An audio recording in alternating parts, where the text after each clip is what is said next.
அனைவருக்கும் வணக்கம். அரசு அதிகாரிகளை உருவாக்கும் நோக்கில் உங்கள் இம்பல்ஸ். நம்ம ஆல்ரெடி சொல்லியிருந்தோம் பாக்ஸ் கண்டென்ட்ஸை வீடியோவா ப்ரொவைட் பண்றோம் அப்படின்னு சொல்லிட்டு. ஸோ ஹிஸ்டரி 6th term 1 ஹிஸ்டரியில பார்த்துட்டு இருக்கோம். இதுக்கு முன்னாடி வரைக்கும் இந்த 2 லெசன் நம்ம வீடியோவா பார்த்துருக்கோம். ஓகேங்களா? ஸோ இப்போ நம்ம பார்க்க போறது சிந்துவெளி நாகரிகம். ரொம்ப ரொம்ப இம்பார்ட்டன்டான ஒரு லெசன். ரிப்பீட்டடா சிந்துவெளியில இருந்து கொஸ்டின்ஸ் இல்லாத கொஸ்டின் பேப்பர்ஸ் நம்ம பார்க்கவே முடியாது. ஓகேங்களா? ஸோ கண்டிப்பா இதுல இருந்து ஒரு கொஸ்டின் கேட்டுருவாங்க. ஸோ இதுல என்னென்னலாம் பாக்ஸ் கண்டென்ட்ஸ் இருக்கு அப்படிங்கறத இந்த வீடியோல பார்க்கலாம். ஸோ ஃபர்ஸ்ட் உலகின் தொன்மையான நாகரிகங்கள் ஃபர்ஸ்ட் என்னென்ன அப்படிங்கிறத பார்ப்போம். ஸோ சிந்துவெளி நாகரிகத்துக்கு முன்னாடி என்னென்னலாம் இருந்துச்சு அப்படின்னு சொல்லி பார்த்தோம்னா மெசபடோமியா நாகரிகம். ஸோ ரொம்ப ரொம்ப இம்பார்ட்டன்ட். மெசபடோமியா நாகரிகம் எப்போ இருந்துச்சு அப்படின்னா பொது ஆண்டு முன் 3500 இருந்து 2000 வரைக்கும் இருந்துச்சு அப்படிங்கிறது இந்த மெசபடோமியா நாகரிகம். ஸோ அதுக்கப்புறம் எகிப்து நாகரிகம் அப்படிங்கிறது எந்த வருஷத்துல இருந்து எந்த வருஷம் வரைக்கும் இருந்துச்சு அப்படின்னா 3100 இருந்து 1100 வரைக்கும் இருந்துச்சு.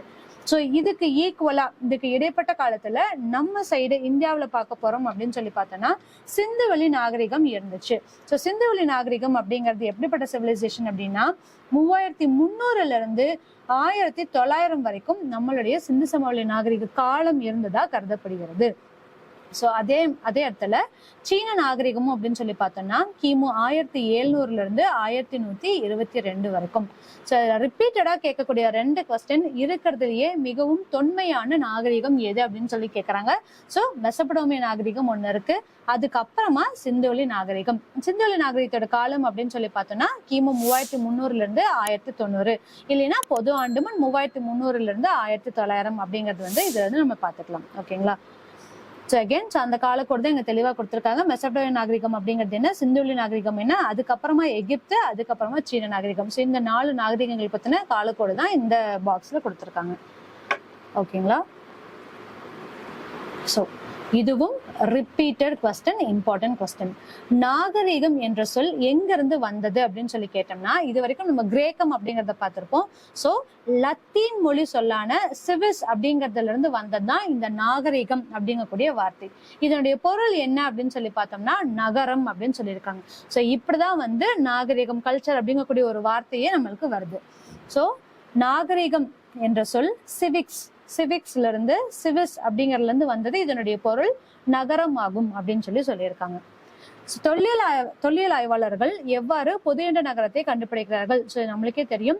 ஒரு ஃபர்ஸ்ட் ஆர்கியாலஜி சைட்ஸ் எப்படி கண்டுபிடிக்கிறாங்க அப்படின்னா ஃபர்ஸ்ட் நம்ம சைட்ஸை மார்க் பண்றோம். ஸோ இதுல இந்த இடத்துல இருந்து இந்த இடம் அப்படின்னு சொல்லிட்டு ஒவ்வொன்னா எக்ஸிக்யூட் பண்ணிட்டு வராங்க. ஸோ அதை பத்தி தான் இந்த பாக்ஸ்ல கொடுத்திருக்காங்க. அகழ்வாராய்ச்சியாளர்கள் செங்கற்கள், கற்கள், உடைந்த பானை ஓடுகள் போன்றவற்றை ஆராய்ந்து இவை எந்த காலத்தை சார்ந்தது அப்படின்னு சொல்லி ஃபர்ஸ்ட் கண்டுபிடிக்கிறாங்க. நெக்ஸ்ட் ஒன் பண்டைய இலக்கிய ஆதாரங்களை பயன்படுத்துறாங்க. இலக்கியங்கள்ல இந்த இடத்தை பத்தியோ இந்த விஷயங்கள் என்ன நடந்ததுங்கிறத பத்தியோ சொல்லியிருக்காங்களா அப்படிங்கறத செகண்ட் ஒன் கண்டுபிடிக்கிறாங்க. சோ வான்வெளி புகைப்படங்கள் மூலம் புதையுண்ட நகரங்கள் மற்றும் இடங்களுடைய மேற்பரப்பை கண்டறிந்து கொள்கிறார்கள். சோ இப்ப ட்ரோன்ஸ் மூலமே எல்லாமே நம்ம அதை நம்மளுக்கு ஐடென்டிஃபை பண்ணி கொடுக்கும். இந்த இடத்துல நாகரிகங்கள் இருந்துச்சு அப்படின்னாலோ இல்ல இந்த இடத்துல மக்கள் வாழ்ந்திருப்பாங்க அப்படிங்கிறதுக்கான ஒரு ஐடென்டிபிகேஷன். அடுத்தது நிலத்தடியை ஆய்வு செய்ய காந்த புல வருடியை மேக்னெட்டிக் ஸ்கேனர். ஒரு இடத்துக்கு போறோம் அப்படின்னா இந்த இடத்துல என்ன இருக்கு அப்படிங்கறது இந்த மேக்னெட்டிக் ஸ்கேனர் மூலமா நம்ம ஓரளவுக்கு அனலைஸ் பண்ண முடியும்.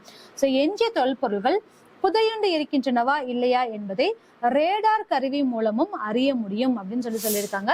ஸோ சேட்டலைட்ஸ் மூலியமாவே இந்தந்த நகரங்களை நம்ம எக்ஸிக்யூட் பண்ணணும் அப்படிங்கிறது மூலியமாவும் நம்ம இன்ஃபர்மேஷன்ஸ் எடுத்துக்க முடியும். ஸோ அது எப்படி அப்படின்னா ரேடார் கருவி மூலமா தெரிஞ்சுக்கலாம். ஓகேங்களா?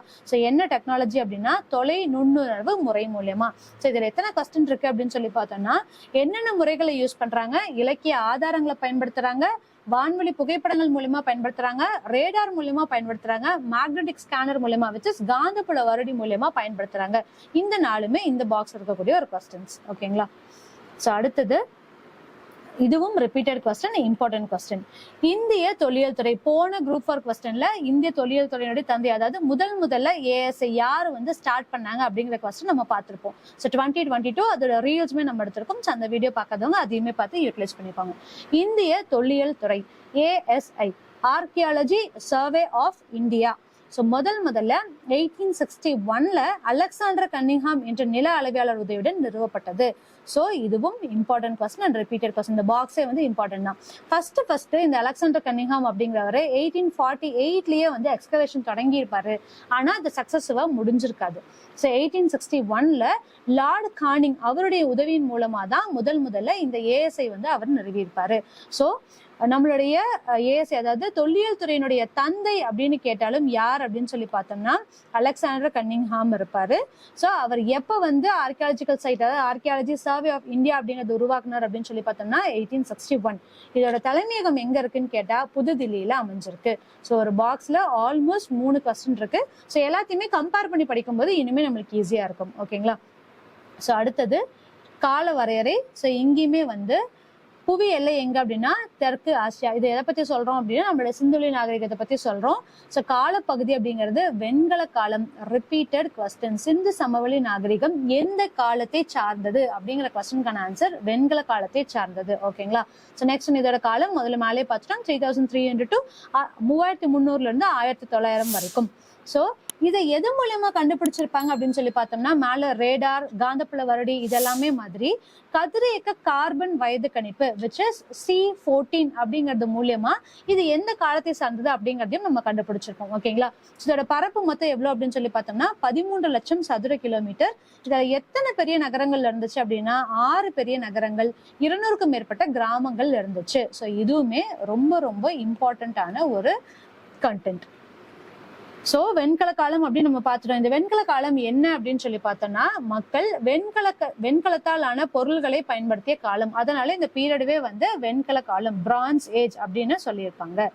சோ ஹரப்பா நாகரிகம் எப்படி இருந்துச்சு, இந்த எல்லைகளை என்னென்ன இடங்கள் கண்டுபிடிக்கப்பட்டாங்க, 6 பெரிய நகரங்கள் பார்த்திருப்போமா, அந்த பெரிய நகரங்கள் என்ன? சோ மொஹஞ்சதாரோ, இதுல கோட்டிஜி அப்படிங்கறத கண்டுபிடிச்சிருப்பாங்க. அம்ரி, தோலவிரா, லோத்தல். ஸோ எல்லாமே பார்த்தோம் அப்படின்னா கடற்கரையை ஒட்டிய பகுதிகளா இருக்கும். ஸோ கன்வேரி லாலா, ஹரப்பா, மந்தார், ஆக்கிகார்கி, மிட்டதாய், காளிபங்கன். ஸோ இது எல்லாத்துக்கும் ஒவ்வொரு சிறப்பு இருக்கும். ஸோ என்ன சிறப்பு அப்படிங்கிற இந்த லெசன்ல கம்ப்ளீட்டாவே கொடுத்திருப்பாங்க. ஸோ எந்தெந்த வருஷங்கள்ல யார் மூலமா இது கண்டுபிடிக்கப்பட்டுச்சு அப்படிங்கிறதுக்கான டீட்டெயிலும் இந்த லெசன்ல நம்ம பார்க்க முடியும். ஓகேங்களா? ஸோ ஹரப்பா நாகரிகத்தோட தனித்தன்மை என்ன அப்படின்னு சொல்லியிருக்காங்க. ஸோ இதை 2ஆ பிரிச்சிருக்காங்க. திட்டமிடப்பட்ட 2 பகுதிகள் இருக்கு. ஒன்னு மேல்நகர அமைப்பு, இன்னொன்னு கீழ்நகர அமைப்பு. ஸோ மேல்நகர அமைப்புல என்ன மாதிரி கொடுத்திருப்பாங்க அப்படின்னா நகரத்தினுடைய மேற்பகுதி சற்று உயரமானதா இருக்கும். விச் இஸ் கோட்டை பகுதிகள் காணப்பட்டுச்சு. நகர நிர்வாகிகள் இதை பயன்படுத்துறாங்க. ஸோ கோட்டை பகுதி அப்படின்னாலே அங்கிருந்து அட்மினிஸ்ட்ரேஷன் பண்றதுக்கு அவங்களுக்கு ஈஸியா இருக்கணும். அப்ப யாரெல்லாம் நிர்வாகம் செய்யறாங்களோ அவங்க அந்த இடத்துல இருந்து பார்த்தாங்க. ஸோ கோட்டை பகுதி அல்லது சிட்டாடல் அப்படின்னு சொல்லி அழைக்கப்பட்டிருக்கும். ஸோ இருக்கக்கூடிய எல்லா சிந்து சமவெளி நாகரிகத்தையும் கம்பேர் பண்ணி வச்சு படிக்கும்போது ஒரு லெசன், ஒரு சாப்டர் கம்ப்ளீட்டா நம்மளுக்கு முடிஞ்சிடும். ஓகேங்களா? ஸோ பெருங்குளமும் தானிய களஞ்சியங்களும் இங்க இருந்திருக்கு அப்படின்னு சொல்லி பாக்குறோம். ஸோ இது எங்க கண்டுபிடிச்சிருப்பாங்க அப்படின்னா மொஹஞ்சதாரோல கண்டுபிடிச்சிருப்பாங்க. ஓகேங்களா? ஸோ இருக்கக்கூடிய எல்லாமே ஹரப்பா நாகரிகத்தோட 2 பகுதிகள்னா அதுல என்னென்னலாம் இருக்கு அப்படிங்கறது இந்த பாக்ஸ்ல கொடுத்திருக்காங்க. நகரத்தோட கிழக்கு பகுதி எப்படி இருக்கு அப்படின்னா சற்று தாழ்ந்த உயரமுடையது அப்படின்னு சொல்லியிருக்காங்க. இது அதிக பரப்பு கொண்டது. ஸோ மேக்சிமம் சிவிலியன்ஸ் எல்லாம் எங்க வாழ்ந்திருப்பாங்க அப்படின்னு சொல்லி பார்த்தோம்னா இந்த தாழ்வான பகுதிகளை இருந்திருப்பாங்க. பின்னாடியே இருக்கு பாருங்க, அது பொதுமக்கள் வசிக்கும் இடமாக இருந்துச்சு. ஸோ இதுதான் வந்து ஹரப்பா நகரத்தோட 2 பகுதிகள் அப்படின்னு சொல்லி இந்த பாக்ஸ்ல கொடுத்திருக்காங்க. ஸோ நெக்ஸ்ட் ஒன், இதுவும் ரொம்ப இம்பார்ட்டன்ட். ஸோ மஹர்கர் சிந்துவெளி நாகரிகத்துக்கு முன்னோடி அப்படின்னு ஒன்று கொடுத்திருக்காங்க. ஸோ இது ரிப்பீட்டட் கொஸ்டின். சிந்துவெளி நாகரிகத்துக்கு முன்னோடி டேஷ் அப்படின்னு கேட்டிருக்காங்க. ஸோ மெஹர்கர் காலம் அப்படிங்கிறது தான். ஸோ மெஹர்கர் அப்படின்னாலே அது புதிய கற்கால மக்கள் வாழ்ந்த ஒரு இடம் அப்படின்னு சொல்லலாம். இது எங்க இருந்துச்சு அப்படின்னு கேட்டா பாகிஸ்தான் நாட்டில் இருக்கக்கூடிய பலுசிஸ்தான் மாநிலத்துல போலன் ஆற்று பள்ளத்தாக்கள் அமைந்தது. ஸோ முதல்ல நம்மளுக்கு தெரியும் இண்டிபெண்டன்ஸ்க்கு முன்னாடி வரைக்கும் இந்தியா பாகிஸ்தான் அப்படிங்கிறது ஒரே ரீஜனா தான் இருந்தது.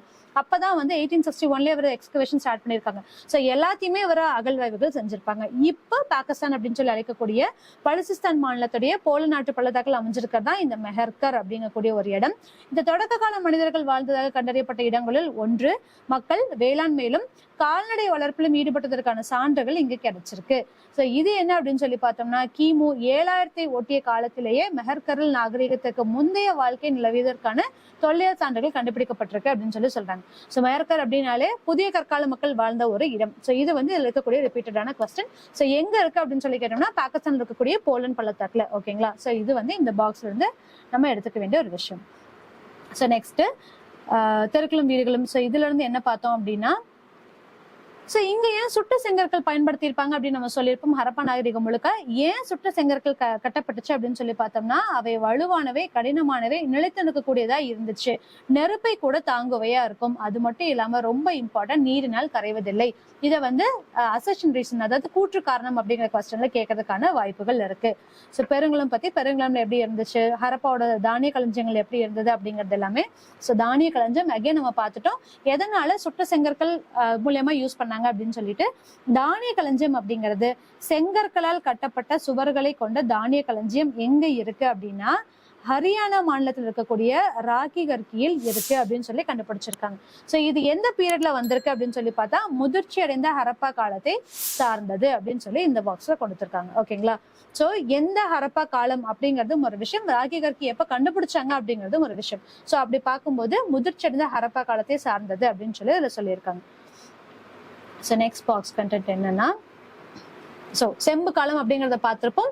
மனிதர்களால் முதலில் கண்டுபிடிக்கப்பட்ட மற்றும் பயன்படுத்தப்பட்ட உலோகம் எது அப்படின்னு சொல்லி கேட்டாலும் செம்பு தான். இதுவும் ரிப்பீட்டட் கொஸ்டின். எந்த இடத்துல நடனம் ஆடும் பெண்ணினுடைய சிலை கண்டுபிடிக்கப்பட்டது அப்படிங்கறதும் ஒன் வேர்ட்லயும் கேட்கலாம், அசர்ஷன் ரீசன்லயும் கேட்கலாம், எல்லாத்துலயுமே கேட்கலாம். சோ எங்க அப்படின்னா மொஹஞ்சதாரோல. மொஹஞ்சதாரோவில் வெண்கலத்தால் ஆன ஒரு சிறிய பெண்ணுடைய சிலை கிடைச்சது. இதை என்ன சொல்றாங்க அப்படின்னா, நடன மாது அப்படின்னு சொல்லி குறிப்பிடுறாங்க. யார் அப்படின்னா, இந்த சிலையை பார்த்தது யாருன்னா சர் ஜான் மார்ஷல். முதலில் இந்த சிலையை நான் பார்த்த பொழுது என்ன சொல்லியிருக்காருன்னா, இது வரலாற்றுக்கு முந்தைய காலத்தில் உருவாக்க முறையை சார்ந்தது அப்படின்னு சொல்றது கொஞ்சம் கஷ்டமா தான் இருந்துச்சு. ஏன் அப்படின்னா, இது போன்ற உருவாக்கம் பண்டைய மக்களுக்கு கிரேக்க காலம் வரைக்கும் தெரியல. இவை ஏறத்தாழ 3000 ஆண்டுகளுக்கு முற்பட்டதாக இருக்கலாம் அப்படின்னு சொல்லி நினைச்சேன். இச்சிலைகள் அக்காலகட்டத்துக்கு உரியதாகவே இருந்தன அப்படின்னு சொல்றாங்க. சோ அந்த அளவுக்கு ரொம்ப பர்ஃபெக்டா, ஆர்கனைஸ்டா இப்படி இருக்கணும்னு சொல்லி கட்டப்பட்டிருந்துச்சு. சோ அதனாலதான் சார் ஜான் மார்ஷலால இது வந்து முந்தைய காலத்தை சார்ந்ததுன்னு சொல்லி நம்ப முடியல அப்படின்னு சொல்லி சொல்லியிருக்காங்க. ஓகேங்களா? சோ KVT வளாகம் இதுவும் இம்பார்ட்டன்ட். ஸோ பிரியறதுக்கு முன்னாடி KVT அப்படிங்கிறது கொர்க்கை வஞ்சி தொண்டி, அதுதான் வந்து KVT, கொர்க்கை வஞ்சி தொண்டி. ஸோ இந்த வளாகம் என்ன அப்படின்னா, இன்னைக்குமே பாகிஸ்தான்ல கொர்க்கை வஞ்சி தொண்டி, மத்ரை, உரை, கூடல்கர் அப்படிங்கக்கூடிய பெயர் கொண்ட இடங்கள் இருந்துச்சு. ஸோ இதை என்ன சொல்லியிருப்பாங்க அப்படின்னா, தமிழர்கள் அங்க போய் வாழ்ந்ததுக்கான அதிக சான்றுகள் இருந்துச்சு அப்படிங்கிறதுக்கான ஒரு ரீசன் சொல்லுவாங்க. இன்னைக்கு வரைக்கும் நம்மளால ப்ரூவ் பண்ண முடியல. ஆனா நம்ம தமிழ்நாட்டுல என்னென்ன பேர்கள் இருந்ததோ அதுதான் வந்து அங்கேயும் இருந்துச்சு. முசாரிஸ், கொர்க்கைஸ் அப்படின்னு சொல்லி ஒவ்வொரு பேர் இருந்தது. ஆப்கானிஸ்தான்லயும் சரி. ஸோ ஆப்கானிஸ்தான் நீங்க பாருங்க, கொர்க்கை அப்படிங்கிற பேர் இருக்கு. சேரன், பொரினே, போர் தமிழ், மோஷி, பனை, தழல், குளம், இங்கே ஒரு கொர்க்கை இருக்கு பாகிஸ்தான்ல. இங்க குறிஞ்ச் அப்படின்னு சொல்லி இருக்கு ஈரான்ல. சோ வாகை, உரை, இது எல்லாமே வந்து தமிழ் சார்ந்த ஒரு பேரா இருக்கு. சோ அதான் இங்க சொல்லியிருக்காங்க. இந்த மாதிரி கொர்க்கை, பூம்புகார் போன்ற சங்ககால நகரங்கள் மற்றும் துறைமுகங்களுடைய பெயர்களோடு உள்ள இடங்கள் ஆப்கானிஸ்தான்ல இன்னைக்குமே இருக்கு. ஆப்கானிஸ்தான்ல இருக்கக்கூடிய ஆறுகளான காவ்ரி, பொருன்ஸ் மற்றும் பாகிஸ்தானில் உள்ள ஆறுகளான காவிரி, வாலா, பொருணை ஆகிய பெயர்கள் தமிழ் சொற்களை முழுமையாக பிரதிபலிக்கிறது. இங்க இருக்கக்கூடிய மேக்சிமம் எல்லாமே தமிழ் சொற்கள் தான் இருக்கும். சோ சிந்து சமவெளியில இருந்து தமிழ்நாடுக்கு வந்தாங்களா, இல்ல தமிழ்நாடு மக்கள் சிந்து சமவெளிக்கு போனாங்களாங்கிறது இன்னைக்கு வரைக்குமே ஒரு ரைவல்ரியான ஒரு கொஸ்டினாவே இருந்துட்டு இருக்கு. ஓகேங்களா? சோ சிந்துவெளி நாகரிகத்தினுடைய மறைந்த பொக்கிஷங்களை பத்தி உங்களுக்கு தெரியுமான்னு கேட்டிருக்காங்க. சோ இது என்னென்னலாம் இருந்துச்சு அப்படின்னு சொல்லி பார்த்தோம்னா, பழங்கால எழுத்துக்களை படிப்பதன் மூலம் அந்த காலத்துல நாகரிகத்தை தெரிஞ்சுக்கொள்ளலாம். சிந்துவெளி எழுத்துக்களை இன்று வரை நம்மளால புரிந்து கொள்ள முடியவில்லை. சிந்துவெளி எழுத்துக்கள் அப்படிங்கிறது சோ ரைட்ல இருந்து ஆரம்பிச்சு லெஃப்ட்ல முடிஞ்சு இந்த மாதிரியான ஒரு எழுத்துக்கள் இருக்கும் அப்படின்னு சொல்லி நம்ம பார்த்திருப்போம். இது 11th எத்திக்ஸ் புக்லயுமே சம்பந்தமானது இருக்கு. ஓகேங்களா?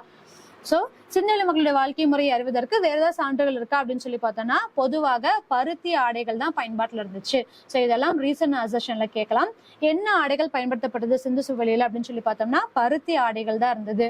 அங்கு கண்டுபிடிக்கப்பட்ட நூலை சுற்றி வைப்பதற்கான சுழல் அச்சுகள் இருந்துச்சு அப்படிங்கறதும் சொல்றாங்க. சோ இது மூலியமா என்ன அப்படின்னா, அவங்க நெசவு தொழில் செஞ்சுட்டு இருந்தாங்க, நூல் நுறுக்கம் செஞ்சிருந்தாங்க அப்படிங்கறத நம்மளால தெரிஞ்சுக்க முடியுது.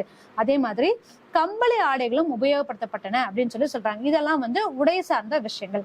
அடுத்தது அன்பும் அமைதியும் அப்படின்னு சொல்லி பார்த்தோம்னா, குடியிருப்புகள் தரைமட்டத்திலிருந்து நன்கு உயர்த்தப்பட்ட தளங்கள் கட்டுப்பட்டப்பட்டிருந்துச்சு. ஸோ இது மூலியமா என்ன அப்படின்னா, அவங்க ரொம்ப பீஸ்ஃபுல்லான லைஃப் வாழ்ந்துட்டு இருந்தாங்க. இன்னொன்னு ரொம்ப சிவிலைஸ்டா இருந்தாங்க. ஸோ கால்வாய்களுக்கு தனியா ஒரு கேனல்ஸ் இருந்துச்சு, மக்கள் குடிநீருக்காகவும் அவங்களுடைய பொது வெளிகளுக்காகவும் எல்லாத்துக்குமே தனியா இருந்தது அப்படிங்கிறது இது மூலியமா நம்ம எடுத்துக்க முடியும். ஓகேங்களா?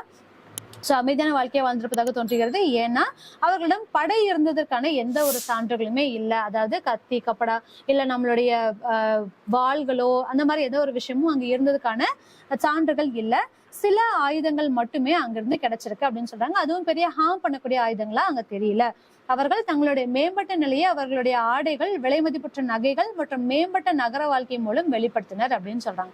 சோ இதுதான் அவங்களுடைய லைஃப் ஸ்டைலா இருந்துச்சு அப்படின்னு காட்டுறாங்க. சோ அணிகலன்கள் பொறுத்த வரைக்கும் இதுவும் ரிப்பீட்டட் கொஸ்டின். சிவப்பு நிற மணிக்கற்களை பயன்படுத்தினாங்க அப்படிங்கிறது.